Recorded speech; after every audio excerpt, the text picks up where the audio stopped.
Good evening. I'm your host, Karen Hudis. This show is a weekly series called The Network of Global Corporate Control that has been coming to you from DCTV for nearly 2 years.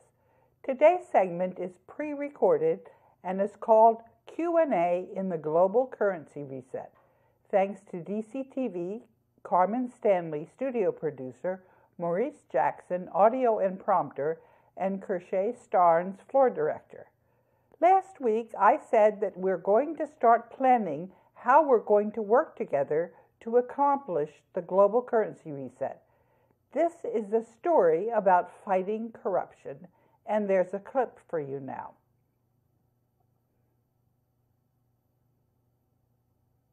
Well, the people of Vietnam are actually extremely adept. Look at what they did during that war. They held on, and they have prevailed. And I actually had a chance inside the World Bank to work on Vietnam. I've worked on a number of countries. I worked on Nigeria, I worked on Yemen, I worked on Jordan, I worked on the Philippines. And every country that I've had the privilege of working, when I say I worked on, I just simply would go there and I would say to all of the countries, if we can help, tell us how.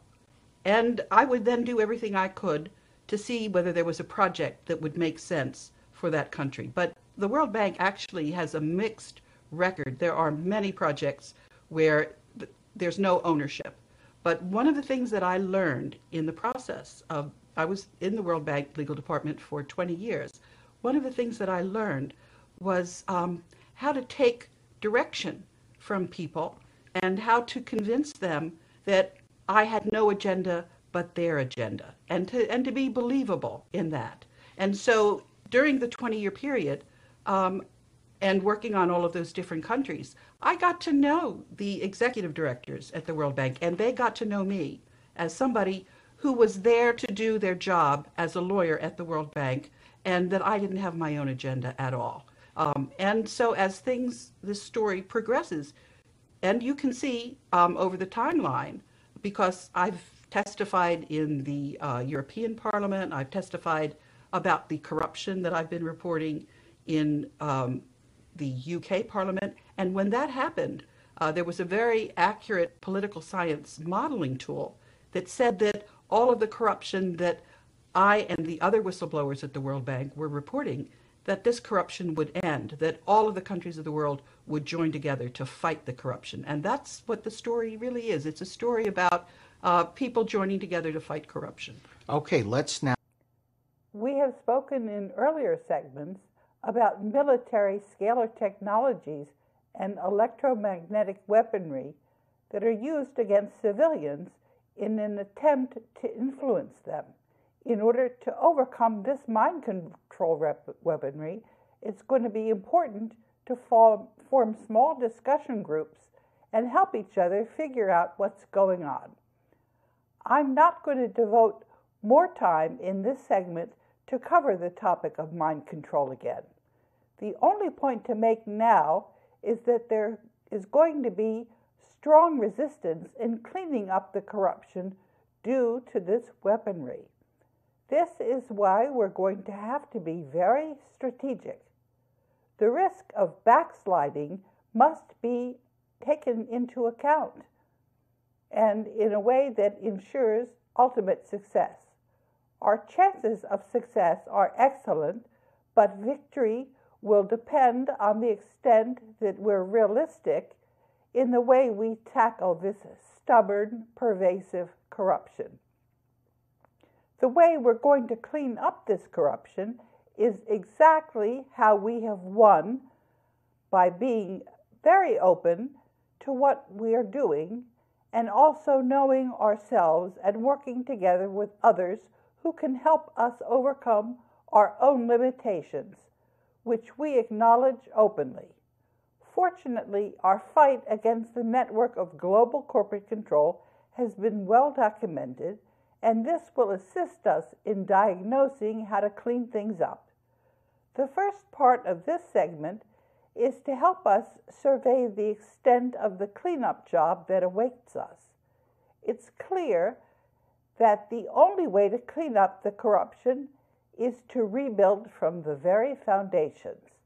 That being said, we also know about the multiplier effect in economics, which tells us that sudden and abrupt changes in employment will capsize economies.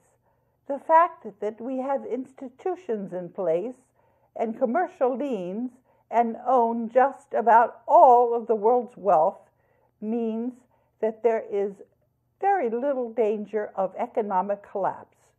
We also have control of all of the world's militaries.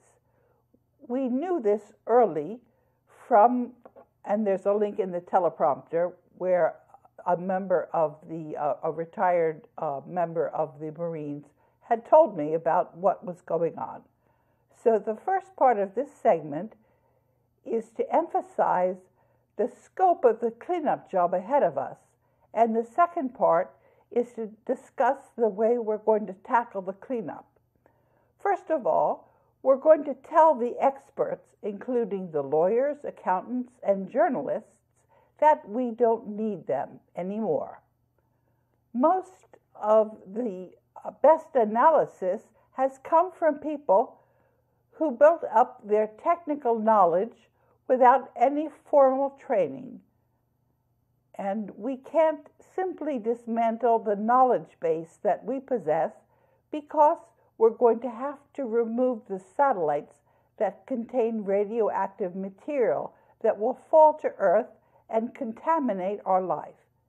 Having laid out this challenge, it's not my intention to second-guess how we, the Coalition for the Rule of Law, are going to proceed in the global currency reset. The immediate task at hand is to cut off the flow of resources to the network of global corporate control and wind them down. Another necessary task is to let people know what's happening. We can expect the immediate information that circulates to be highly inaccurate once we understand the depth of the corruption. For this reason, only the most immediate decisions that cannot be postponed should be taken. We should be capable of handling simple mechanical administrative matters, like exchanging the currencies issued by the network of global corporate control for national currencies and local currencies issued by villages and towns. The reason we don't need the legal profession, the accounting profession, and journalists is because people don't trust them, and for good reason. The lawyers, the accountants, and the journalists have shown themselves to be corrupt, and what's more, they've pretended up until this very moment that they are above reproach. The best word to describe this behavior is recalcitrant. One of the ways we can tell these professions are corrupt is because they have tried to hide what they're doing by deliberately making things complicated. In the legal profession, one lawyer invented the term gobbledygook to describe this. Maury Maverick was the first lawyer who warned another lawyer, "Stay off the gobbledygook language. It only fouls people up." The people in the United States got so mad at the lawyers' gobbledygook that they amended the United States Constitution to protect themselves from lawyers. The lawyers fought back by erasing the amendment, and then the lawyers decided to enact a hidden constitution for good measure, and the lawyers decided to louse up the courts so nobody would find out what they had done. If you think that this couldn't possibly be true, I can show you in the teleprompter a link to a meeting of citizens in Charleston who researched their state house records. This whole house of cards has now caught up with the culprits. The point for us is to figure out how to set things right. And the first thing that, could you scroll back because I haven't caught up with you on the teleprompter? Thanks. segment is kicking off the first of many discussions. The first part of the segment is going to briefly describe how the lawyers, accountants, and journalists have undermined their professions and discredited themselves in the process. The problem has been proof. You may have heard or read the courts now operate under admiralty as well as other law. How can this be proven and explained? You may have heard that the United States is nothing more than a for-profit corporation. Where is the proof, and how did this happen? You can find evidence in our archives of this DCTV series. And there are censored videos on the military, gold, and Secret Service, which are uploaded on archive.org. In the last weeks, we have told you that enough people are convinced of the corruption in the money system that we have reached critical mass. This means that we're able to work together in cleaning up the corruption. The corrupt system didn't come into existence suddenly, and we're going to have to end the corruption very deliberately and systematically. We have a pretty good diagnosis of how corrupt things have gotten. It is not a pretty picture. The U.S. Government Accountability Office reported on the corruption previously documented with Congress. After the sudden death of Justice Scalia, we have seen that the Constitutional Convention under Article 5 is necessary to restore a strong dollar and the Constitution of the United States. There are some misconceptions about where the legal profession has gone astray. You can find a false argument that in many places that lawyers are swearing an oath to the bar and to England, and this is not correct. And I've put in the teleprompter the language that I had to attest to when I was sworn in to the bar in New York. Now that the banking cartel is getting wound down, we can correct these misconceptions. Shouting over the other person is not the way to convince them. So there's no pledge to the Bar Association and to the Crown. What lawyers swear to in their admission to the Bar of New York is set forth in Article 8 of the New York State Constitution. I do solemnly swear or affirm that I will support the Constitution of the United States and the Constitution of the State of New York, and that I will faithfully discharge the duties of the office of attorney and counselor at law according to the best of my ability. So, in summary, the American Bar Association has been discredited because it has gone along to get along with the banking cartel and forgot to tell people that the United States Constitution was not in effect. As for journalism, Richard Karpinski via Google stated in 2014, Karen Hudes, the World Bank whistleblower, is still not showing up in the mainstream press. She makes reference to a study of global corporate control which appears in PLOS ONE in 2011. 147 of the 43,000 multinational corporations control 40% of the network of companies in world trade and 60% of their annual earnings. This is reported by 3 mathematicians at the Swiss Federal Institute of Technology. Karen Hudes, World Bank Insider, reveals who's behind the throne. The degree of control of the mainstream press in suppressing stories of this magnitude certainly supports the PLOS ONE paper in its conclusion that they constitute a single conglomerate by interlocking boards of directors. She's on Facebook as well as on Google and many YouTube videos. This is likely to be a crazy year which could bring the world economy out of the bankster-caused long-term depression or could fail and make things much worse. Let's side with her and improve the whole world. The banking cartel, as reported by Vitali, Glatfelder, and Battiston at the Federal Institute of Technology, is a network of global corporate control. This network is often referred to as the banking cartel. The banking cartel and the elites no longer have any credible claims. Donald Trump was not duly elected by the electors since the U.S. Constitution of 1789 is not in effect. What's more, Donald Trump, the archivist of the United States, Mr. David Ferriero, and the electors know this. And even though the electors went through the motions, their actions were an empty pantomime. That the mainstream media have continued to hype Donald Trump and other so-called world leaders is of no effect. Less than 6% of the people believe propaganda from the media, which is owned by the banking cartel. Journalism, the legal profession, and the accounting profession, they're thoroughly discredited.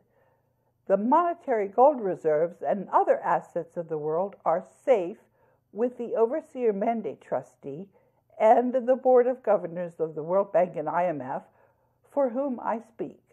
None of the embassies have denied these facts. A critical mass of people are well informed of these facts. I'm putting at the end of the teleprompter some proof of the corruption in the accounting profession.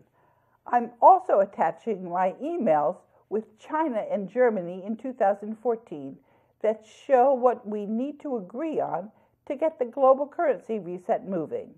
Here is the list of what needs to be decided on.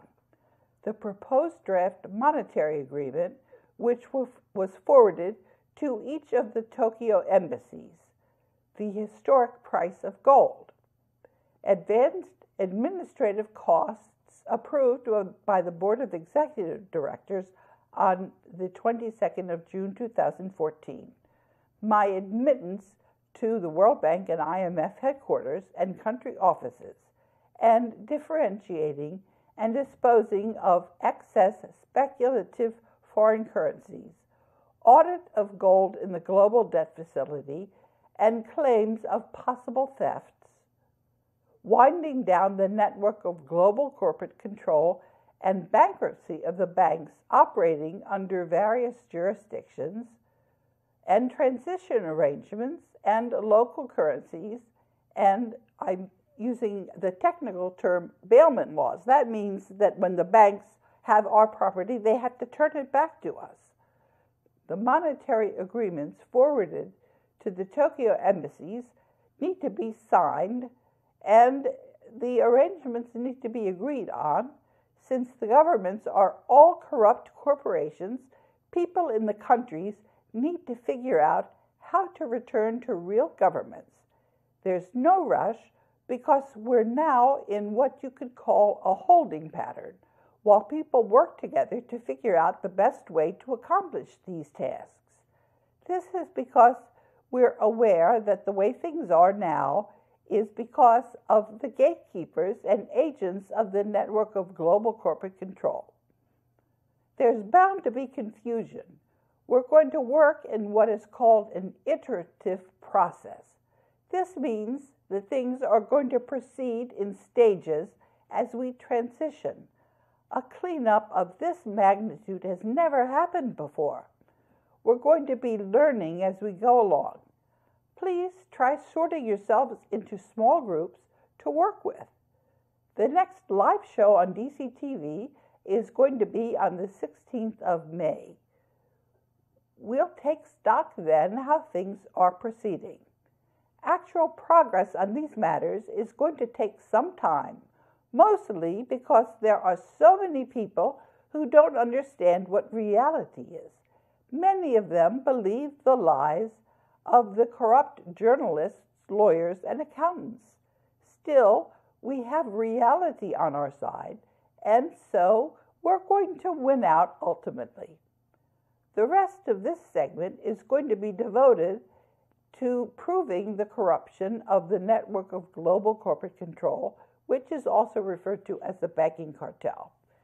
And so I wrote on June 28th, 2016, the DCTV forum suffices what with time constraints, I handle questions raised during that broadcast.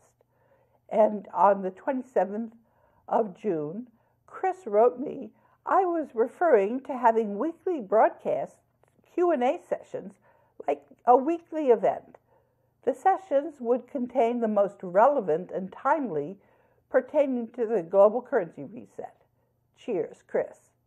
And on the 27th of June, I wrote back to Chris, what do you think I've been doing these past years? Best, Karen. And on the 27th of June, Chris wrote, hey, Karen, I do watch all of your videos and read all of your PDFs. Respect. Would it be a good idea to have regular Q&A sessions for any of your followers who may pose questions to help clarify the Global Currency Reset project? Questions could be sent to you via email and answered by your good self via video or written format. Is that an option? Well, we're responding to Chris now, and we're going to continue doing this. And we'll see how it goes, and we'll tweak things and suit ourselves. But the power transition model is very clear. We're going to prevail. In the previous days, I've shown ample proof that the U.S. Constitution of 1789 is not in effect, with not a single word from the legal profession rebutting this conclusive proof.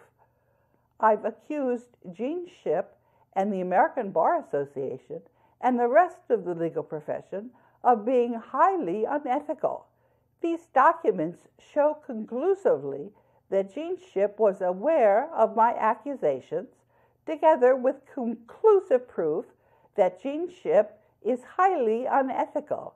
Indeed, Gene Shipp, by his dishonesty, has prevented humanity from accessing the nation's monetary gold reserves and other wealth of humanity that was sequestered in the World Bank and International Monetary Fund for administration by its boards of governors. Gene Shipp's silence when rebuttal was required says it all. Gene Shipp's own words, quote, "We are required to be ethically responsible to the public we serve.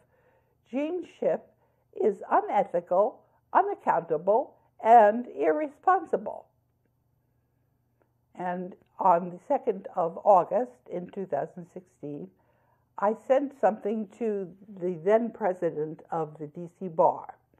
As you laud Gene Shipp, disciplinary counsel, and Elizabeth Branda, executive attorney, upon their pending retirement from the Board on Professional Responsibility for having created a strong foundation, you undermine your own credibility and scatter whatever shards of integrity remained with the legal profession in the District of Columbia.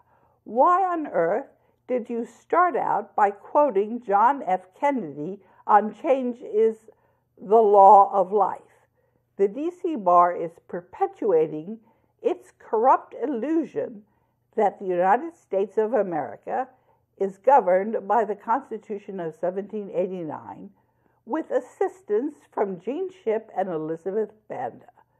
This is when we, the people, have not consented to the second secret constitution that was foisted upon the United States by the network of global corporate control in 1871. State capture is ending, and thanks to your epitaph, so is the legal profession.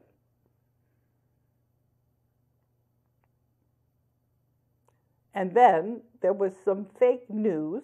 I believe it was Glenn Beck, who was saying that we were about to have a crash up. Some whistleblower from the Fed was saying that we were going to have a crash up in the markets. And I said to Glenn Beck that this was not going to happen, that he was working for the banking cartel, that the global currency reset is replacing the banking cartel's paper currencies with currencies minted out of the nation's monetary gold reserves in the global debt facility deposited by Jose Rizal at the end of World War II with 95% likelihood as predicted by the U.S. National War College's power transition model. And then there's some correspondence with China, because back in 2014, China was saying that they were going to use the global debt facility to clean up Fukushima. And they said that the wealth was up to them, and I should just turn it over to them. And they asked me to fly to Taiwan and start working with them. And I said, no, I'm sorry. I'm not going to be speaking for the Board of Governors unless I'm admitted back in the World Bank. And I'm actually getting instructions from them. And I have a staff. And I'm not going to turn over the wealth of humanity to you, China. So that was one of the attempts to steal the wealth of humanity. And you can read what happened. I said no. And I've been saying no until we can get ourselves organized. Thank you for listening to another segment of the Network of Global Corporate Control.